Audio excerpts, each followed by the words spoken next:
Hi, my name is Ayush Kishore. I train full-time at Celsius Tennis Academy. I don't take this opportunity for granted. Every day I try my best to improve my game so I can be a professional player. I want to show you how I train and take you on my journey.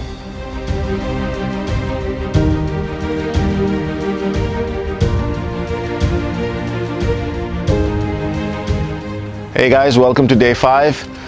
Today with Ayush, we're going to work a lot on defense. And the reason for that is since last match, we worked a lot in technique, we worked a lot on his skill, and we got him ready to play another match tomorrow. And tomorrow's match, we're going to play on red clay courts. And the courts that we have here are very slow. So there's a lot of need for good defense to be able to perform well on slow red clay. Even generally, clay is great for development of players. And the reason is that it's a great tool to build your stamina, your fitness, your footwork.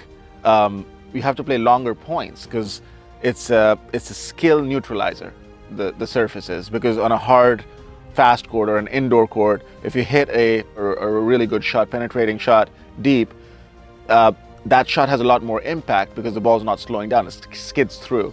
But on clay, the ball slows down, the bounce is higher, and it gives your opponent a chance to get back into the point, even if you hit a really good shot. So instead of hitting one big shot and being able to finish the point, typically you'll have to hit 3, 4, 5 balls, and then you'd be able to earn a point. So it's longer, and it requires more stamina, and it requires more physical work.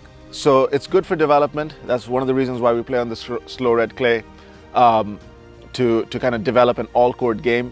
As mentioned before, hitting 1 or even 2 good shots doesn't guarantee a point. You might have to play 3, 4, 5 balls. You may have to come into the net and put away a volley and do a lot more to win points on clay. So we're going to work a lot on defense. This is going to give Ayush a lot of chances tomorrow in his match to come back from positions where he might feel that he's out of the point. But if you're moving well, if you're able to defend well, you can neutralize a lot of that and you can get back in the point.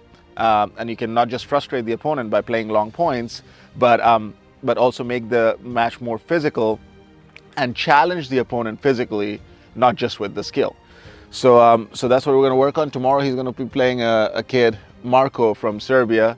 Marco is actually the best player in Serbia in 16s, and also plays incredible defense. He's actually physically much stronger than Ayush, and gets a lot of balls back, plays a solid heavy ball on bigger targets, and is a very skilled player. So I think it should be an interesting match, and we're going to train really hard today to try to perform well tomorrow.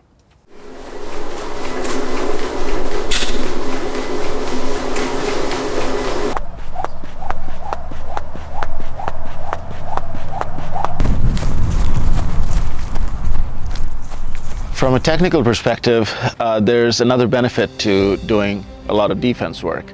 When you're training on defense and you're training on moving and hitting a lot, and especially in situations where you're out of position, it's important to emphasize form.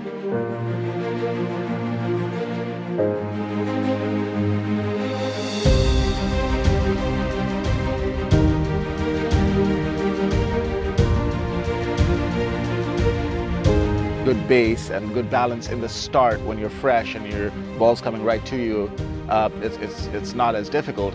But when you're doing hand feeds or racket feeds or even live ball, where you have to move to the sides or front or even back, and you have to move to awkward spots where you have to take a lot of steps and you're out of breath, you're out of position.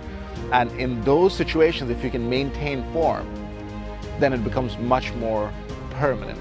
When we're really moving players side to side, when we're really moving them more than they're comfortable with moving, but we force them to keep good form, to really zero in on hitting with nice technique when they're tired, when they're breaking down physically. Those are the moments that the technique becomes permanent in your game.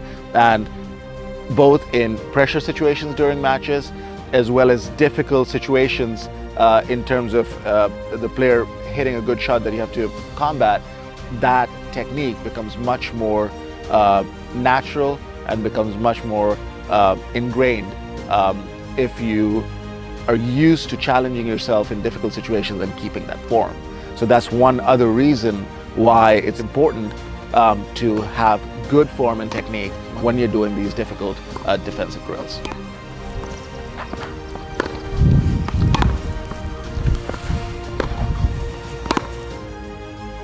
Hey guys, I hope you enjoyed today's practice. Nothing fancy, just a lot of pure hard work.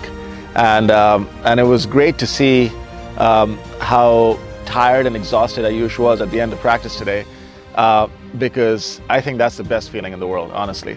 When you're completely drained and you've put everything you have on the court and you did the best you can, it's a very different level of satisfaction than the one you get from competing and winning matches. This one you control completely. This one you set your own challenges, your goals, and you're competing against yourself. And it's something that brings players a lot of strength, both on and off the court. When you're able to really push to the highest level your body and your mind and try to achieve some targets on the court, it's a great feeling after you've put in that effort. It's maybe the best feeling ever. And it's an addictive feeling in itself. And players from an age of 8, 9, through however long they decide to play serious tennis, expose themselves to this feeling and this effort on a daily basis. We'll do like 20, 25 balls, man. Just don't think about the pain. Just think about the technique. No, I want a good technique. Come on. Get the elbow. On this one, slower back. Build momentum. Why are you always off balance on the backhand? Build momentum. Go. Come on. Come on. Get up. Elbow. Slow back. Good. Short. Slow back. Good.